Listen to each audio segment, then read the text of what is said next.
నేను ఎరుగుదును. అతడు పరదేశంలోనికి వెళ్ళిపోబడి రచింప శక్యం కాని మాటలు వినెను. ఆ మాటలు మనుషుడు పలకకూడదు. అతడు శరీరముతో కొనిపోబడెను, శరీరం లేక కొనిపోబడెను నేను ఎరుగును. అది దేవునికే తెలియదు. అట్టి వాణి గూర్చి నా విషయమైతే నువ్వు నా బలహీనత ఎంతేగాక వేరు విధముగా అతిశయించను.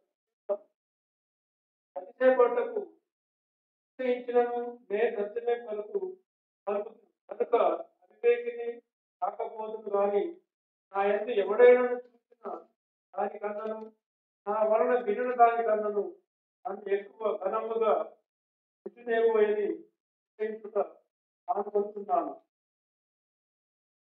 నాకు కలిగిన ప్రత్యక్షతలు బహు విశేషంగా ఉన్నందున నేను అత్యధికముగా హెచ్చిపోకుండా నిమిత్తము నా శరీరంలో ఒక ముళ్ళు నేను అత్యధికముగా హెచ్చిపోకుండా నిమిత్తము నన్ను నలగొట్టుటకు సాతాను యొక్క దూతగా ఉంచబడి అది నా ఇద్దరి నుండి తొలగిపోవాలని దాని విషయమై కుమారు ప్రభువును వేడుకొట్టి అందుకు నా కృప నీకు చాలు, బలహీనత ఎందు నా శక్తి పరిపూర్ణమవుతున్నదని ఆయన నాతో చెప్పి కాగా క్రీస్తు శక్తి నా మీద నిలిచి ఉన్న నిమిత్తమును విశేషముగా నా బలహీనతను ఎందే బహు సంతోషముగా విషయపడుతుంది.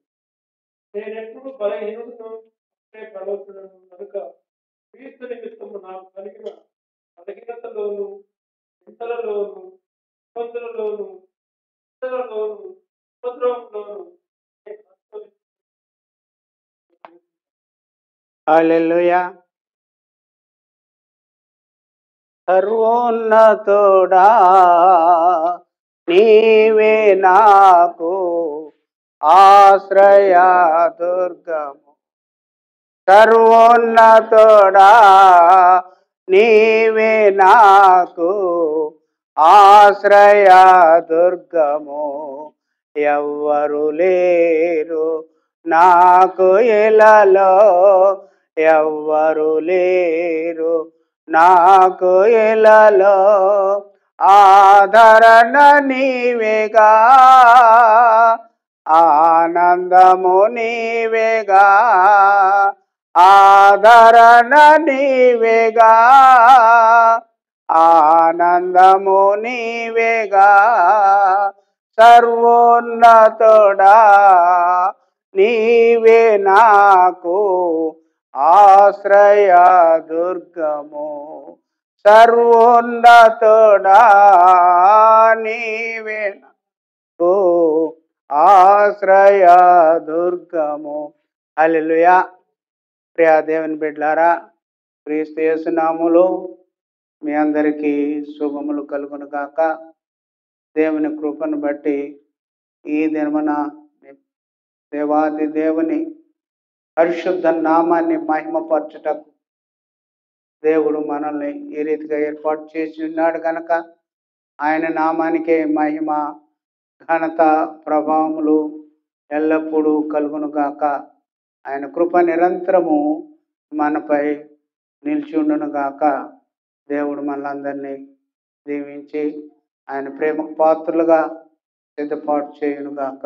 ప్రియ దేవుని బిడ్డలారా, అటు కృపకు పాత్రలుగా మనం నడిపింపబడ్డాం కనుక దేవుని సన్నిధిలో దేవుడు మన సంఘమునకు 2025వ సంవత్సరంలో దేవుడు మనకిచ్చిన వాగ్దానాన్ని జ్ఞాపకం చేసుకుంటూ దేవుడు 2024వ సంవత్సరంలో ఇచ్చిన వాగ్దానాన్ని కూడా జ్ఞాపకం చేసుకుందాండి. దేవుడు 2024వ సంవత్సరంలో, ఎందుకంటే మనకిచ్చిన వాగ్దానాన్ని ఎప్పుడు కూడా ప్రతి సంవత్సరము ఈ జనవరి నెలంతా ఆ వాక్యమును గురించే ధ్యానిస్తాం కనుక దయచేసి ఆ వాక్యాన్ని జ్ఞాపకం చేసుకోండి అని మరొకసారి జ్ఞాపకం చేస్తున్నాను.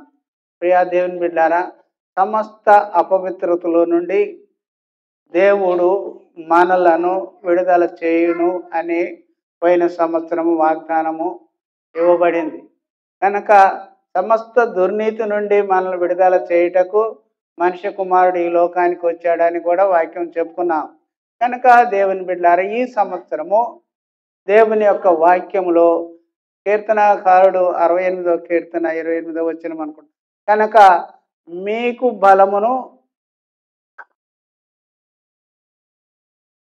మీ దేవుడు ఆ, నీకు బలము కలుగా మీ మీకు మీ దేవుడు మీకు బలము కలుగా నియమించి ఉన్నాడు.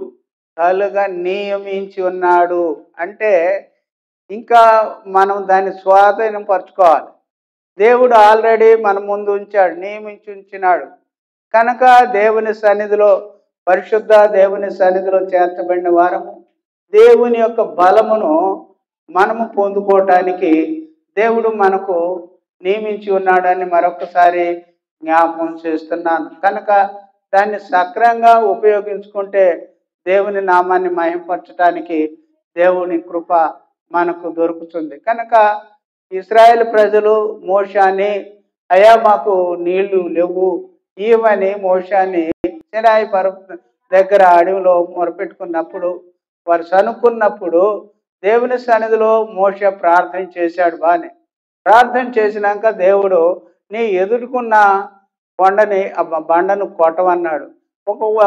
ద్వితీయోపదేశ కాండంలో దాంతో మాట్లాడమన్నాడు. కనుక ఈ రెండు మాటలు బాగానే ఉన్నాయి. అక్కడ పోయినాక ఇశ్రాయేల్ ప్రజలను పెద్దలందరినీ పోగు చేసుకొని ఉద్దేశం ఏంటంటే, నీళ్లు ఆ బండలో ఉన్నాయి, ఆ బండను కొట్టు, మాట్లాడు, ఆ బండలో నుండి నీళ్ళు వస్తాయని దేవుడు చెప్పాడు. అంటే ముందు ఆ నీళ్లు ఉంచబడి ఉన్నాయి, దాన్ని మీరు పొందుకోవాలి.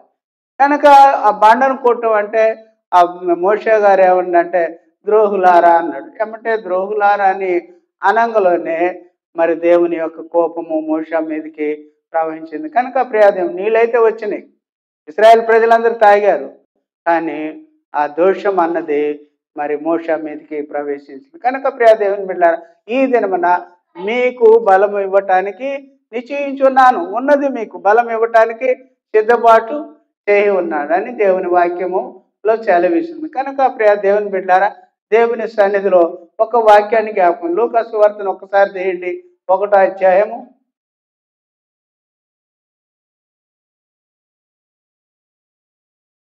35వ వచనము చూసినప్పుడు దేవుని దూత మరియమ్మకు దర్శనమిచ్చింది. దర్శనమిచ్చినప్పుడు దూత పరిశుద్ధాత్మ నీ మీదికి వచ్చినప్పుడు సర్వోన్నతుని శక్తి నిన్ను కమ్ముకొనును, గనుక పుట్టబో శిశువు పరిశుద్ధుడై దేవుని కుమారుడని. కనుక పరిశుద్ధాత్మ నీ మీదికి వస్తుందమ్మా, ఇంకా అప్పటికి రాలే, దేవదూత చెప్తుంది. అంటే దేవుని యొక్క ప్రణాళిక ఏంటంటే ముందుగా ఏర్పాటు చేస్తాడు. కాబట్టి ఏంటంటే మనం కావాల్సింది నమ్మాలి, విశ్వసించాలి. ఇప్పుడు దేవుడు నీకు బలమును ఇవ్వటానికి నిశ్చయించున్నాడు. కనుక బలాన్ని పొందుకోవటానికి మనము మన సిద్ధపాటు కావాలి. కనుక మరియమ్మకు దేవుడు ప్రత్యక్షమై, దేవుని దూత ప్రత్యక్షమై నీ మీదికి పరిశుద్ధాత్మ కమ్మినప్పుడు నువ్వు శక్తి పొందుకొని కుమారుని కందువని దేవుని దూత చెప్పింది. కనుక ఆ మాట మీద దేవుని యొక్క చిత్తాన్ని కలుగును గాక అని నమ్మకం ఉంచింది, దేవుని యొక్క దూత మాటల మీద విశ్వాసం ఉంచింది. ఆ రీతిగానే పరిశుద్ధాత్మ నామను కమ్మి పరిశుద్ధాత్మ చేత కుమారుని కాంటం జరిగింది. కనుక ప్రియ దేవుని బిడ్డారా, దేవుని సన్నిధిలో, దేవుని యొక్క పరిశుద్ధ సన్నిధిలో ఎదుగుతున్న మనము, దేవుని వాక్యము వింటున్న మనము, దేవుని నామాన్ని మహిమపరచడానికి దేవుని మాటలను జ్ఞాపకం చేసుకొని దాన్ని నిరంతరము ధ్యానిస్తే దేవుడు తప్పకుండా మన జీవితాన్ని, ఏదైతే మన జీవితానికి దేవుడు వాక్యం ఇవ్వనై ఉన్నాడో ఆ వాక్యాన్ని జ్ఞాపకం చేసుకోవాలి. ప్రియ దేవుని బిడ్డ, నాకు వచ్చిన ఈ సంవత్సరం వచ్చిన వాగ్దానం ఏంటంటే, అలంకరింపబడిన రాజును నువ్వు చూస్తావు, అలంకరింపబడిన రాజును నువ్వు చూస్తావు, దూర దేశాన్ని నువ్వు చూపెడతాడు అని అన్నాడు. దూర దేశాన్ని దేవుడు నీకు చూపెడుతున్నాడని చెప్పాడు. అలంకరింపబడిన రాజు ఎక్కడుంటాడు? పరలోకంలో ఉంటాడు. దూరదేశం ఎక్కడుంది? పరలోకమే. కనుక ఈ వాగ్దానము విశ్వసిస్తే నేను పొందుకుంటా. అంటే అక్కడికి వెళ్ళిపోవడానికి మనం సిద్ధపాటు కావాలి. అక్కడ వెళ్ళిపోకుండా మనం సిద్ధపాటు కాకుండా నేను దేవుణ్ణి చూస్తానులే, నేను ఆ దేశాన్ని చూస్తానని మన ఆలోచనలు ఉండట్టే అవి నెరవేరుదని నేను ఒక్కసారి జ్ఞాపకం చేస్తున్నాను. కనుక మొట్టమొదటిగా వచనం ఏంటంటే అపోస్తలులది మనం చదువుకున్న 2 కొరింథీ 9వ అధ్యాయము 9వ వచనాన్ని ఒకసారి చదవండి. 9, 10. 9, 12 అధ్యాయము చదువు. 12 అధ్యాయము 9, 10. అందుకు నా కృప నీకు చాలును, బలహీనత యందు నా శక్తి పరిపూర్ణమవుతుందని ఆయన నాతో చెప్పెను. కాగా క్రీస్తు శక్తి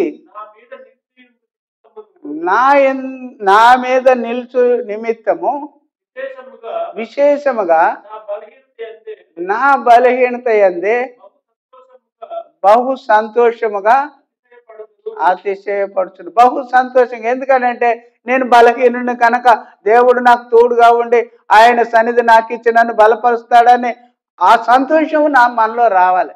అప్పుడే ఆయన నీకు నాకు నా బలాన్ని పొందుకుంటావు. ఈ వాక్యము నమ్మదగినదని కీర్తనాకారుడు 33వ వచనంలో సెలవిచ్చింది. కనుక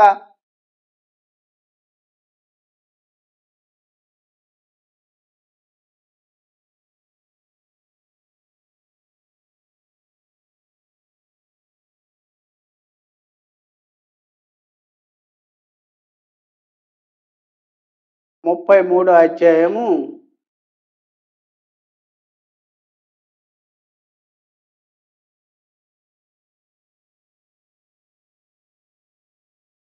5వ వచనం కానీ చదవండి. 4వ వచనం కానీ. యెహోవా వాక్యము యథార్థమైనది, ఆయన చేయనిదంతయు నమ్మకమైనది. ఆయన చేయనిదంతయు నమ్మకమైనది. ఆయన ఏదైతే నీకు చేస్తానన్నాడో అది తప్పక నమ్మకమైనది. తప్పకుండా అది చేస్తాడు. కనుక దేవుని యొక్క మాట యథార్థమైనది. మనం యథార్థవంతులం కావు, కానీ దేవుని మాట యథార్థవంతమైనది.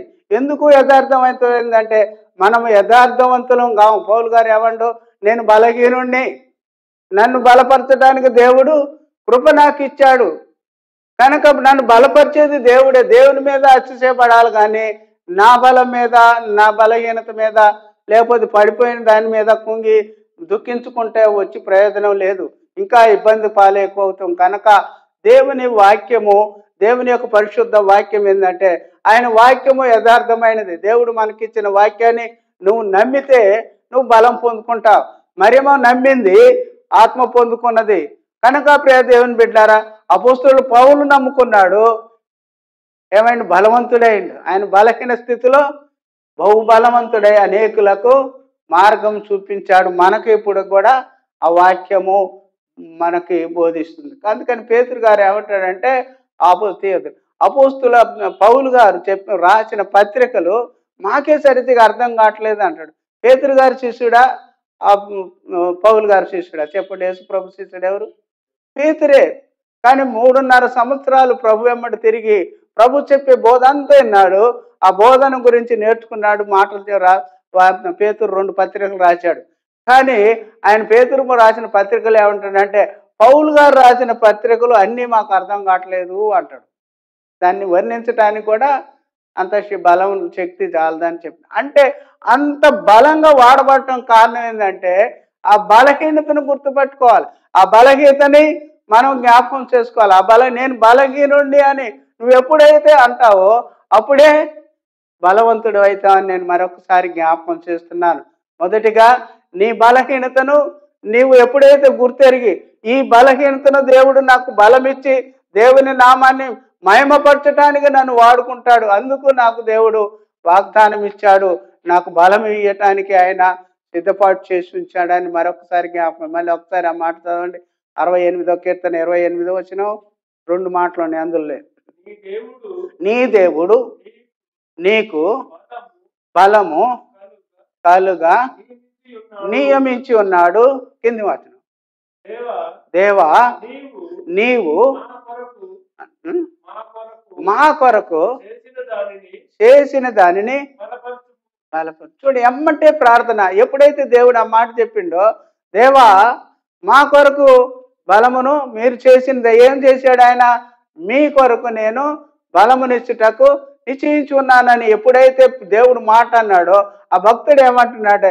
దేవా మా కొరకు మీరు ఏర్పాటు చేసింది బలపరచు, సహాయం చేయి, ప్రాధేయపడుతున్నాను కనుక. ప్రియదేవుడు నీకు ఇచ్చిన మాటను నువ్వు ఏ స్థితిలో ఉన్నావో, నీ పరిస్థితి ఏందో దాన్ని అర్థం చేసుకొని దానిని బట్టి, అయ్యా నా పరిస్థితి ఇది, నన్ను బలపరచమని, లేకపోతే నా పరిస్థితి ఇది, నన్ను ఆశీర్వదించాయా, లేకపోతే నా పరిస్థితి ఈ రీతిగా ఉందని నన్ను దీవించమని ఎప్పుడైతే మనము ప్రార్థన చేస్తామో, దేవుని సన్నిధిలో మనము దేవుని నామాన్ని మహింపరచడానికి ఉపయోగపడతామని, దేవుని నామాన్ని కనపరిచే రీతిగా దేవుడు మనల్ని లేవనెత్తుడానని మరొకసారి జ్ఞాపకం చేస్తున్నాను కనుక. ప్రియ దేవుని బిడ్డలారా, 84 కీర్తన 1వ వచనం చదవండి ఒకసారి.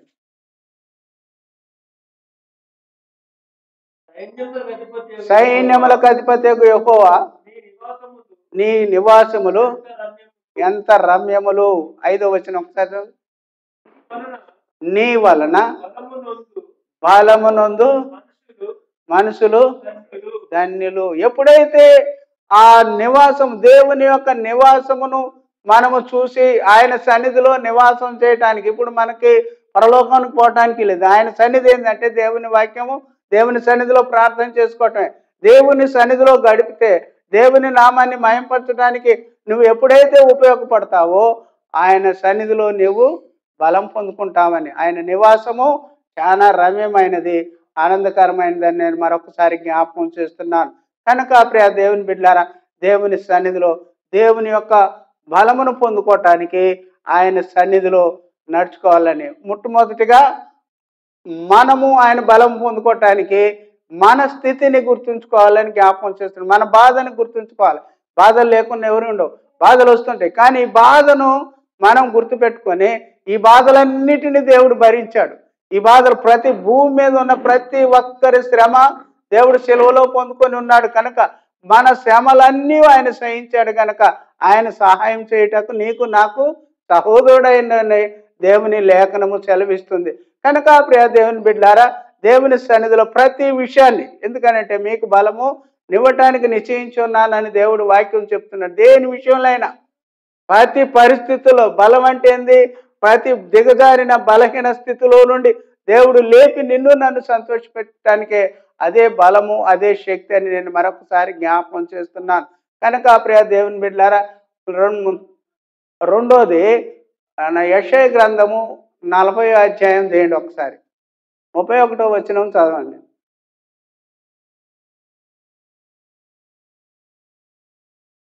కీర్తన తర్వాత ఉంటుంది.